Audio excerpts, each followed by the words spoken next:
Tiniyak ng Malacanang ang matibay na commitment ni Pangulong Ferdinand R. Marcos Jr. na mapanagot ang mga nasa likod ng anomalya sa flood control projects.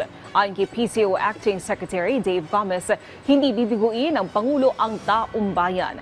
Alam aniya ng administrasyon ang matinding pagkadismaya ng mga Pilipino, gayon din ang pagkainip ng bawat isa.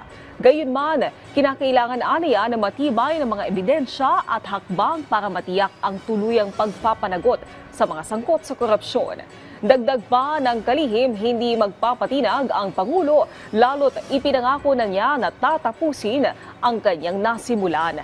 Matatandaang ilang individual ang inaresto at tinutugis dahil sa flood control anomaly sa Oriental Mindoro, kabilang na si dating Congressman Zaldico. Patuloy din ang sinasagawang investigasyon ng Independent Commission for Infrastructure at Department of Public Works and Highways sa iba pang mga flood control project.